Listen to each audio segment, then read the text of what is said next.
नमस्कार, मैं अजय आपका स्वागत करता हूं और आप देख रहे हैं न्यूज आप तक 24 मध्य प्रदेश का हिंदी न्यूज चैनल।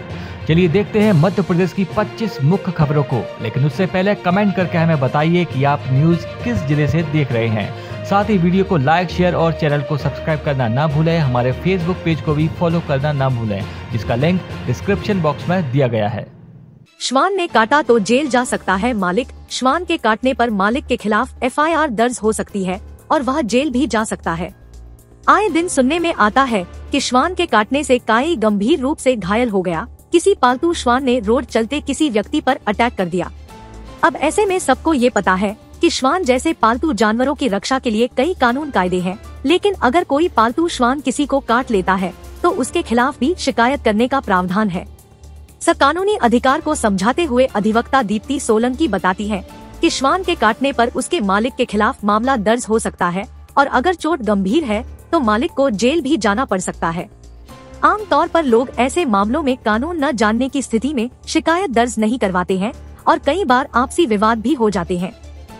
कानून के मुताबिक किसी भी पालतू जानवर से किसी को नुकसान पहुंचने पर उसकी मालिक की जवाबदेही होती है। जैसे पालतू श्वान के काटने पर उसके मालिक के खिलाफ एफआईआर हो सकता है। इसमें उसके खिलाफ आईपीसी की धारा 289 के तहत मामला दर्ज किया जा सकता है।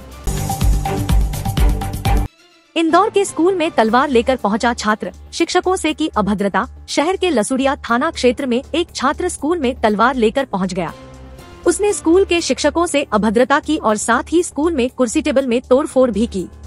वहां मौजूद लोगों ने इस घटना का वीडियो बना लिया। छात्र स्कूल की छात्राओं पर भी भद्दी टिप्पणी करता है, जिसकी कई बार स्कूल में शिकायत हो चुकी है। घटना निजी स्कूल की बताई जा रही है। स्कूल संचालक ने पुलिस को मामले में शिकायत की है, जिसके बाद पुलिस ने छात्र को आरोपित बनाया है और उसके खिलाफ आर्म्स एक्ट में मामला दर्ज किया है। मामले में पुलिस ने छात्र के पिता को भी आरोपित बनाया है। अंडर 19 विश्व कप में मध्य प्रदेश के सौम्य पांडे का डंका प्रतिभाओं से भरा है। इनका परिवार विंध्य के सौम्य पांडे पहले क्रिकेट खिलाड़ी हैं, जिन्होंने अंतर्राष्ट्रीय क्रिकेट में उप कप्तान के रूप में सहभागिता निभा रहे हैं। दक्षिण अफ्रीका के जोहान्सबर्ग में खेले जा रहे अंडर 19 विश्व कप में मध्य प्रदेश के सौम्य पांडे ने बेहतरीन प्रदर्शन कर सबका ध्यान अपनी ओर खींचा है। विश्व कप के ताज़ा मैच में भारत ने न्यूजीलैंड को 214 रनों से हराया। इसमें सौम्य पांडे ने 4 विकेट चटकाए, जिस पर बीसीसीआई सचिव जय शाह ने उन्हें बधाई दी है। मध्य प्रदेश के छोटे से जिले से निकलकर विदेश में अपनी प्रतिभा का लोहा मनवाने वाले सौम्य के परिवार में प्रतिभा की परपंरा रही है। रेलवे प्लेटफॉर्म पर श्वानों को खाना खिलाया तो वेंडर्स की खैर नहीं, विभाग ने जारी की ये सख्त एडवाइजरी। रेल विभाग ने देश के प्रमुख स्टेशनों पर संचालित खानपान स्टॉल संचालकों एवं उनके वेंडरों के लिए एक एडवाइजरी जारी की है। मध्य प्रदेश समेत देश के कई हिस्सों में लगातार पालतू एवं बेसहारा श्वानों के हमले की घटनाएं बढ़ रही है। पिछले दिनों राजधानी में श्वान के हमले में जख्मी एक बच्चे की इलाज के दौरान मौत हो चुकी है। साथ ही ऐसे दर्जनों हमले की घटनाएं सामने आई है। ऐसी घटनाओं से सबक लेते हुए रेल विभाग ने देश के प्रमुख स्टेशनों पर संचालित खानपान स्टॉल संचालकों एवं उनके वेंडरों के लिए एक एडवाइजरी जारी की है। इस पत्र में कहा गया है कि इस तरह प्लेटफॉर्म पर भी श्वानों का डेरा रहता है। इन्हें रोकने के लिए सख्त निर्देश दिए गए हैं कि कोई भी स्टॉल संचालक या वेंडर अपने आसपास इन्हें बैठने न दे, साथ ही किसी भी तरह की खानपान सामग्री इन्हें खाने को न दे।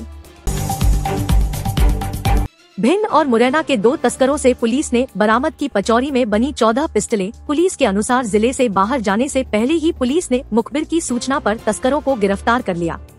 लालबाग थाना पुलिस को अवैध हथियारों के तस्करों को पकड़ने में बड़ी सफलता मिली है। पुलिस ने मंगलवार शाम रेलवे स्टेशन के पास से भिंड और मुरैना के 2 हथियार तस्करों को दबोचा है। उनके पास से पाचौरी में बनी 14 देसी पिस्टल बरामद की गई है। फैक्ट्री के गोडाउन में लगी भीषण आग, आधा दर्जन दमकलें बुझाने में जुटी। राहुल नगर में स्थित है फैक्ट्री। गोडाउन में रखे थे डायपर और सैनिटरी नैपकिन। 3 घंटे बाद भी आग पर नहीं पाया जा सका काबू। भोपाल से सटी औद्योगिक नगरी मंडीदीप के राहुल नगर में स्थित चटाई कंपनी के गोडाउन में बुधवार सुबह लगभग 11 बजे अचानक आग लग गई। गोडाउन में डायपर एवं सैनिटरी पैड रखे हुए थे, जिससे आग तेजी से भड़की और जल्द ही इसने विकराल रूप धारण कर लिया। आग कैसे लगी, इसकी कोई पुख्ता जानकारी नहीं दे रहा। सूचना मिलने पर मंडीदीप नगर पालिका की 5 दमकलें और सपोर्टर तथा एक दमकल HEG लिमिटेड की मौके पर पहुंची और आग बुझाने के प्रयास शुरू किए।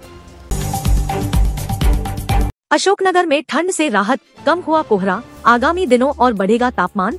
अशोकनगर में तापमान में बढ़ोतरी के बाद लोगों को ठंड से राहत मिली है। बीते दिनों कड़ाके की सर्दी का स्वाद झेल चुके जिलेवासियों को फिलहाल ठंड से राहत मिल गई है। तापमान में लगातार बढ़ोतरी के कारण अब रात के समय ही सर्दी का एहसास हो रहा है। इसके साथ ही न्यूनतम तापमान भी बढ़कर मंगलवार को 12 डिग्री सेल्सियस दर्ज किया गया।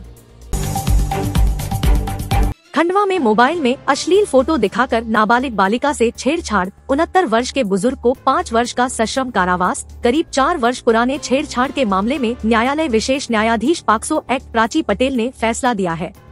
नाबालिग बालिका को मोबाइल में अश्लील फोटो दिखाकर छेड़छाड़ करने के मामले में न्यायालय ने 69 वर्षीय वृद्ध को 3 वर्ष के सश्रम कारावास और 1,500 रुपए के अर्थदंड से दंडित किया है।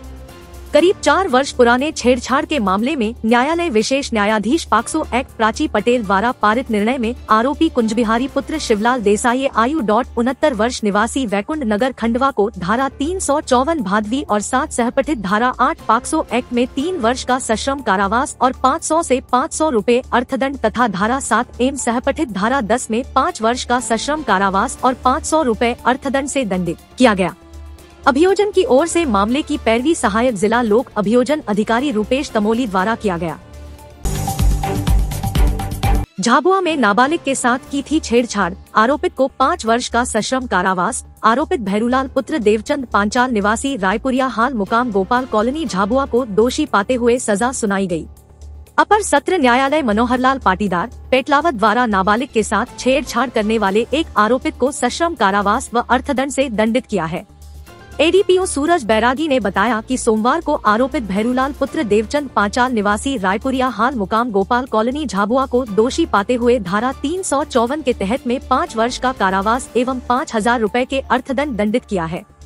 धारा 9M10 पॉक्सो एक्ट में 6 वर्ष के सश्रम कारावास एवं 10,000 रुपए के अर्थदंड से दंडित किया गया। प्रकरण का संचालन सहायक जिला लोक अभियोजन अधिकारी प्यारेलाल चौहान द्वारा किया गया। इंदौर में लाइसेंस के बगैर संचालित नहीं हो सकेगा राजश्री नर्सिंग होम, कोर्ट ने शर्त के साथ सील खोलने की अनुमति दी। शिकायत मिलने के बाद जिला प्रशासन की टीम ने राजश्री अस्पताल की जांच की थी। इंदौर शहर के मार्तंड चौक स्थिति राजश्री नर्सिंग होम में फिलहाल उपचार नहीं हो सकेगा। अनियमितताएं पाए जाने के बाद जिला प्रशासन की टीम ने इस नर्सिंग होम को सील कर दिया था। नर्सिंग होम प्रबंधन ने नर्सिंग होम की सील खोलने के लिए हाई कोर्ट में याचिका दायर की थी। कोर्ट ने सील खोलने की अनुमति देते हुए आदेश दिया कि बगैर लाइसेंस नर्सिंग होम में मरीजों का उपचार नहीं किया जा सकेगा। मोहन कैबिनेट ने दी स्टार्टअप नीति में संशोधन को मंजूरी, युवा उद्यमियों को होगा यह लाभ। मंत्रालय में हुई मोहन कैबिनेट की बैठक। स्टार्टअप नीति में संशोधन के बाद अब राष्ट्रीय या अंतर्राष्ट्रीय सम्मेलनों में भाग लेने के लिए स्टार्टअप को सरकार की ओर से प्रोत्साहन राशि मिलेगी। मुख्यमंत्री मोहन यादव की अध्यक्षता में बुधवार को मंत्रालय में कैबिनेट की बैठक हुई। इस बैठक में स्टार्टअप नीति में संशोधन का प्रस्ताव प्रस्तुत किया गया, जिसे सर्वसम्मति से मंजूरी दी गई। इसमें अब यह प्राविधान किया गया है कि राष्ट्रीय अंतर्राष्ट्रीय सम्मेलन में भाग लेने वाले प्रदेश के स्टार्टअप को प्रतिपूर्ति राशि दी जाएगी। राष्ट्रीय स्तर के सम्मेलन में भाग लेने पर 50,000 और अंतर्राष्ट्रीय सम्मेलन में भाग लेने पर 1.5 लाख रुपए तक की प्रतिपूर्ति होगी। सूक्ष्म, लघु एवं मध्यम उद्योग विभाग ने यह प्रस्तावित किया था कि राष्ट्रीय या अंतर्राष्ट्रीय सम्मेलनों में भाग लेने के लिए स्टार्टअप को प्रोत्साहन राशि दी जाए। इसके अलावा बैठक में विभागीय जांच संबंधी कुछ अन्य निर्णय भी लिए गए। ग्वालियर चंबल अंचल पर कांग्रेस की नजर, 4 फरवरी को आएंगे जीतू पटवारी, उम्मीदवारों के नाम पर होगी चर्चा। PCC चीफ जीतू पटवारी और नेता प्रतिपक्ष उमंग सिंघार 4 फरवरी को ग्वालियर चंबल अंचल आएंगे, जहां दोनों नेता अंचलों के तीनों संसदीय क्षेत्र के समन्वय समिति की बैठक के साथ कार्यकर्ता सम्मेलन को भी संबोधित करेंगे। लोकसभा चुनाव की ग्वालियर अंचल में तैयारियां शुरू हो गई है। भाजपा शुरुआत में ग्रामीण क्षेत्रों में फोकस करने के लिए गांव चलो अभियान शुरू कर रही है। दूसरी तरफ विधानसभा चुनाव में करारी शिकस्त के बाद कार्यकर्ताओं का मनोबल बढ़ाने के लिए प्रदेश नेतृत्व ने संभाग व जिला स्तर पर दौरे शुरू कर दिए हैं। उज्जैन में कुलपति का बंगला अब CM हाउस बना, पहले चुना था कुलसचिव का आवास। जानकारी के अनुसार कुलपति का बंगला पूरी तरह सुरक्षित है। इस रोड पर बैरिकेडिंग के जरिए रास्ता चाहे तो बंद भी किया जा सकता है। विक्रम विश्वविद्यालय के कुलपति का सरकारी बंगला मंगलवार से सीएम हाउस में तब्दील हो गया। कुलपति प्रो अखिलेश कुमार पांडे बंगला खाली कर कुलसचिव बंगले में शिफ्ट हो गए। कहा कि सुरक्षा इंतजाम और आवश्यकताओं को ध्यान में रख शासन ने सीएम हाउस के लिए कुलसचिव बंगले की बजाय अब कुलपति बंगले को चुना है। नए सिरे से बंगले का रिनोवेशन शुरू हो गया है। कुलसचिव बंगले में 4 कमरे थे, जबकि कुलपति बंगले में 8 कमरे हैं और यहाँ स्टाफ क्वार्टर एवं आगे पीछे बड़ा उद्यान भी है। कुलसचिव बंगले को सीएम हाउस बनाने से सीएम की सुरक्षा पर प्रश्न उठ रहे थे। ग्वालियर में बिल्डर, प्राचार्य पत्नी और उनके बेटे की मौत के मामले में देवेंद्र पाठक पर मामला दर्ज, आरोपित फरार। बिल्डर के परिवार की आत्महत्या के मामले में पुलिस ने आरोपित देवेंद्र पाठक पर एफआईआर दर्ज की है। बिल्डर, उसकी प्राचार्य पत्नी और इकलौते बेटे की मौत के जिम्मेदार देवेंद्र पाठक पर आखिरकार आत्महत्या के लिए उकसाने के आरोप में एफआईआर दर्ज हो गई है। हृदय विदारक घटना में अब बस पुलिस द्वारा आरोपित देवेंद्र पाठक के पकड़े जाने का इंतजार हो रहा है। वहीं दूसरी ओर पुलिस ने उन लोगों से भी लगातार पूछताछ कर रही है जिनसे आखिरी बार देवेंद्र की बात हुई थी। उनसे देवेंद्र की वर्तमान स्थिति का पता लगाने का प्रयास किया जा रहा है। मृतकों की पोस्टमार्टम रिपोर्ट में भी मृत्यु का कारण फांसी ही आया है। राज्यपाल ने मुख्यमंत्री मोहन यादव को मंत्रियों संग चाय पर बुलाया। राजभवन में बुधवार सुबह करीब आधा घंटा रहे मुख्यमंत्री डा मोहन यादव और उनके सहयोगी मंत्री। मुख्यमंत्री डा मोहन यादव और उनके सभी सहयोगी मंत्री बुधवार को सुबह 10 बजे राजभवन पहुंचे। दरअसल राज्यपाल मंगूभाई पटेल ने मोहन कैबिनेट को चाय पर आमंत्रित किया था। मंत्रिमंडल विस्तार के बाद यह पहला अवसर है जब सभी मंत्री एक साथ राजभवन में उपस्थित हुए। इस मुलाकात के दौरान मुख्यमंत्री मोहन यादव ने राज्यपाल को मध्य प्रदेश में प्रगतिरत विकास कार्यों तथा जनकल्याणकारी कार्यों के विषय में अवगत कराया। करीब आधा घंटे बाद सभी मंत्री यहां से कैबिनेट बैठक के लिए मंत्रालय रवाना हो गए।